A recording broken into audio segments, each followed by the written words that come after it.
అదే RTV app వార్తల్ని క్షణాల్లో చదివే అవకాశం ఉంటుంది. ఒక న్యూస్ పేపర్, ఒక టెలివిజన్ ఛానల్ మీ చేతుల్లో ఎప్పుడూ ఉంటాయి. పెద్దలు గౌరవ ముఖ్యమంత్రి వర్యులు తన సొంత నియోజకవర్గమైన కుప్పంకు మొట్టమొదటిసారిగా ఇచ్చేశారు.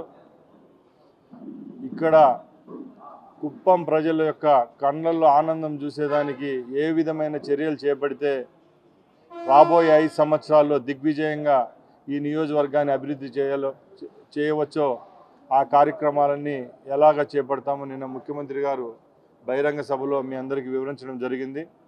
దానిలో భాగంగానే ఈరోజు ఈ సమావేశంలో ఏపీఎస్ఆర్టీసీకి సంబంధించిన కొన్ని కార్యక్రమాలు కుప్పం నియోజకవర్గంలో చేపడుతున్నాం.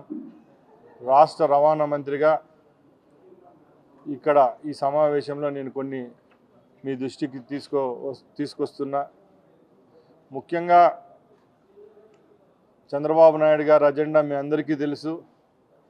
ఏ విధమైన సేవలు అందిస్తే ప్రజలు సంతోషంగా ఉంటారో, ప్రజలకు మెరుగుగా అలాగే అందుబాటులోకి తెచ్చేదానికి ప్రయత్నించే ఉద్దేశంతో కుప్పం బస్టాండ్ ఏదైతే ఉందో ఆ బస్టాండ్ను రాబోయే కాలంలో దేశంలోనే అత్యున్నతమైన ప్రమాణాలతో ఈ బస్టాండ్ అంటే సార్కి ఎంతో ఇష్టమైన ఐటీ సెక్టర్లో ఏ విధంగా పెద్ద పెద్ద నగరాల్లో ఉంటుందో ఆ విధంగా అన్ని విధాల అందుబాటులో తెచ్చే విధంగా ఇక్కడ నిర్మించేదానికి నిన్న అనౌన్స్ చేయడం జరిగింది. దాన్ని దృష్టిలో పెట్టుకొని ఈరోజు రాష్ట్ర అధికారులతో ఇక్కడికి రావడం, ఇక్కడున్న స్థలాన్ని అలాగే పాత బస్టాండ్ గ్యారేజీని సందర్శించడం జరుగుతూ ఉంది. ఇక్కడ నిర్మించబోయే బస్టాండ్ డిపిఆర్ను రెడీ చేసి త్వరలోనే ఒక 4-5 ప్లాన్లు తీసుకొని వచ్చి ఏదైతే ప్రజలకు బాగుంటుందో, ఎక్కడా లేని విధంగా నిర్మాణం చేస్తే ప్రజల యొక్క మన్ననలు పొందుతాము, ఆ విధంగా కుప్పం బస్టాండ్ తయారు చేసే విధంగా చర్యలు తీసుకోవడం జరుగుతుంది రాబోయే కాలంలో. అలాగే ఈరోజు ఇక్కడ 5 బస్సులను ప్రారంభించడం జరిగింది. గత ప్రభుత్వాల్లో కొన్ని డిపోలను అయితేనేం, కొన్ని నియోజకవర్గంలో ఉన్న బస్టాండ్లను అయితేనేం నిర్వీర్యం చేయడం జరిగింది.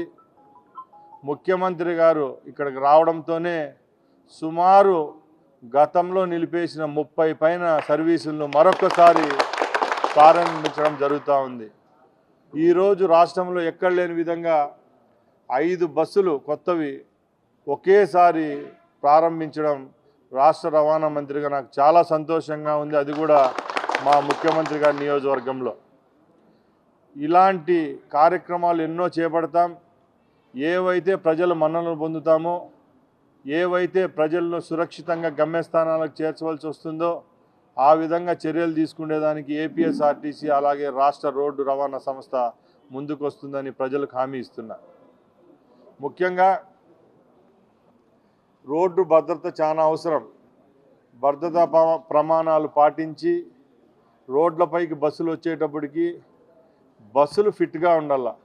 ఈరోజు చాలా ప్రమాదాలకు కారణం ఏంటంటే బస్సులు సరైన స్థితిలో ఉండకపోవడమే దీనికి కారణం.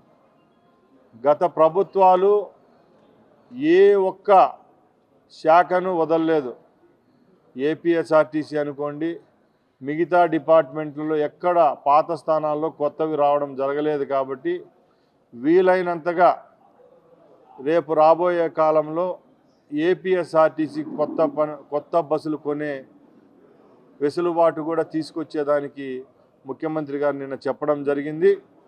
ముఖ్యంగా పర్యావరణానికి మేలు చేసే ఎలక్ట్రికల్ బస్సులను రాబోయే 5 సంవత్సరాల్లో ఎన్ని వీలైతే అన్ని ఆంధ్రప్రదేశ్ రోడ్డు రవాణా సంస్థకు ఇచ్చేదానికి కూడా ఈ రాష్ట్ర ప్రభుత్వం త్వరలోనే నిర్ణయం తీసుకుంటుందని పత్రికాముఖంగా మీ అందరికీ తెలియజేస్తున్నా.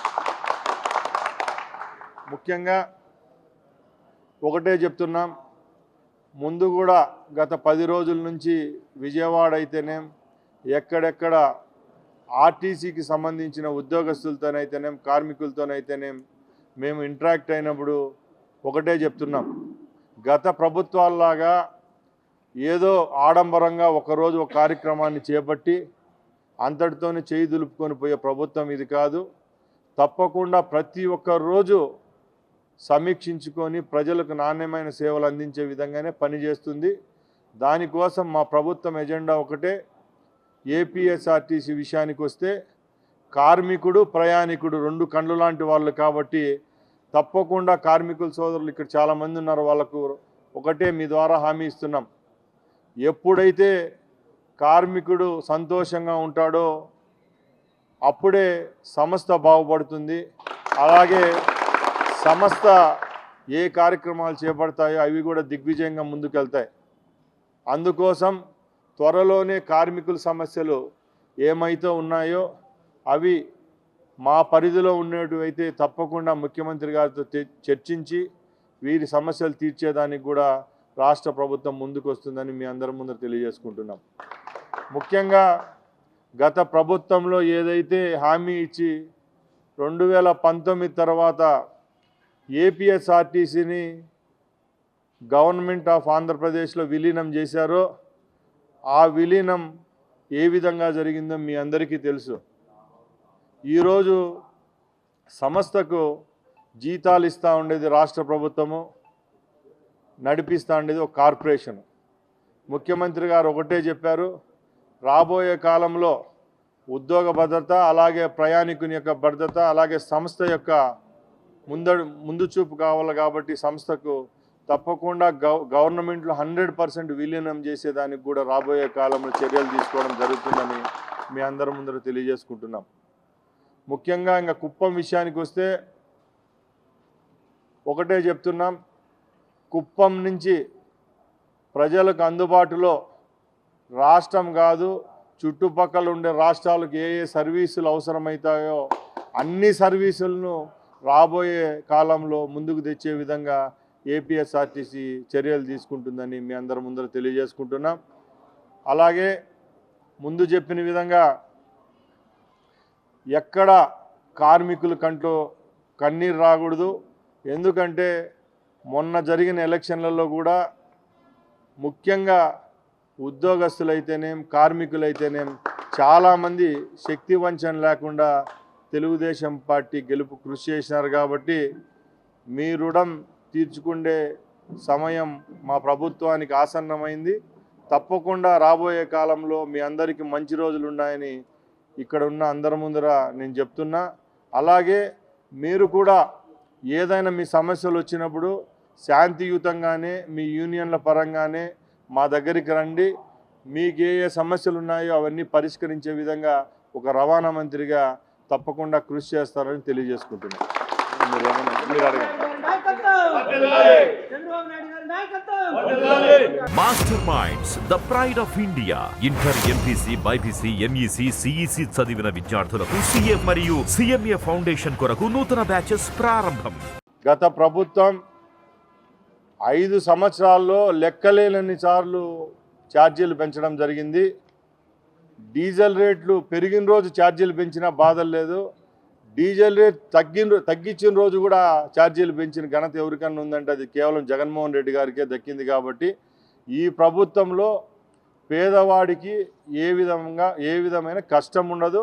ముఖ్యంగా పేదవాళ్ళకు సేవలు అందించే దానిలో ఏపీఎస్ఆర్టీసీ కూడా ఒకటి. కాబట్టి రాబోయే కాలంలో ఏ విధమైన సమస్యలు లేకుండా ఛార్జీల విషయంలోనైతేనే మేము క్షుణ్ణంగా పరీక్షించి చర్యలు తీసుకుంటాము. తప్పక అడపాదడపా లాభాల కోసమో లేకుంటే మెహర్బానీ కోసమో ఛార్జీలు పెంచే ప్రసక్తి లేదని రాష్ట్ర ప్రభుత్వం ద్వారా తెలియజేసుకుంటాం. గత ఎన్నికల వాగ్దానాల్లో ముఖ్యమైనది మహిళా శ్రీమూర్తులకు ఉచిత ప్రయాణం ఇచ్చే విధంగా ఆ రోజు మేము హామీ ఇచ్చాం.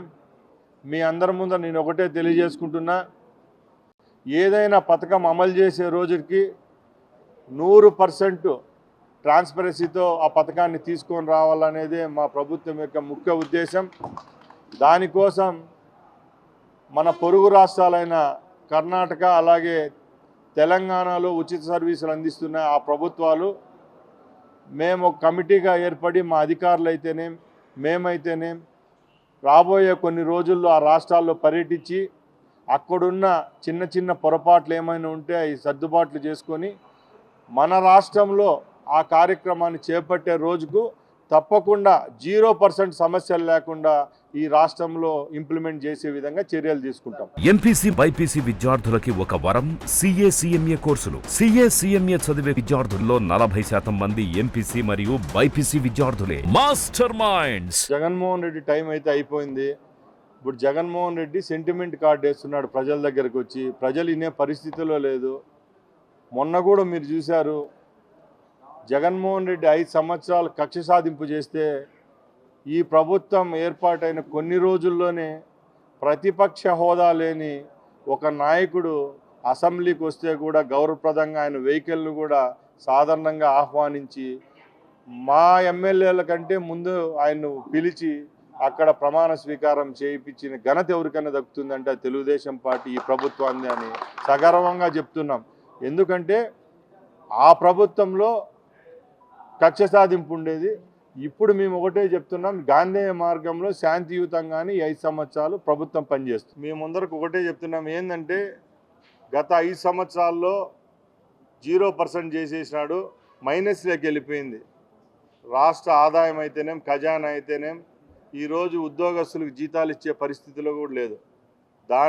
దాన్నన్నిటినీ సర్దుకొని రేపు 1వ తేదీ నుంచి మేము ఎంతో గౌరవప్రదంగా స్టార్ట్ చేసిన వృద్ధులకు పెన్షన్ పథకాన్ని ప్రారంభించేదానికి సిద్ధంగా ఉన్నామంటే మీరు ఒకటే గమనించాలి, చంద్రబాబు గారు గత 3 పర్యాయాలు ముఖ్యమంత్రిగా పనిచేశారు. ఇప్పుడు రాబోయే కాలంలో కూడా రాష్ట్రాన్ని ఏ విధంగా ముందుకు తీసుకొని పోవాలి, గాడిలో పెట్టాలో ఆయనకు ఒక్కడికే తెలుసు. కాబట్టి తప్పకుండా ముందు మంచి రోజులు ఉన్నాయని ఇక్కడికి వచ్చి మొట్టమొదటిగానే ఆర్టీసీ ప్రాంగణంలోనే ఆయన బహిరంగ సభ కూడా పెట్టడం జరిగింది. ఆ సభకు కొద్ది నిమిషాల ముందే రవాణా శాఖ మంత్రి నన్ను పిలిపించుకొని ఇట్లా మన దేశంలో కాదు ఏషియాలోనే మోడల్ బస్టాండ్గా నా నియోజకవర్గంలో కావాలని చెప్పినాడు.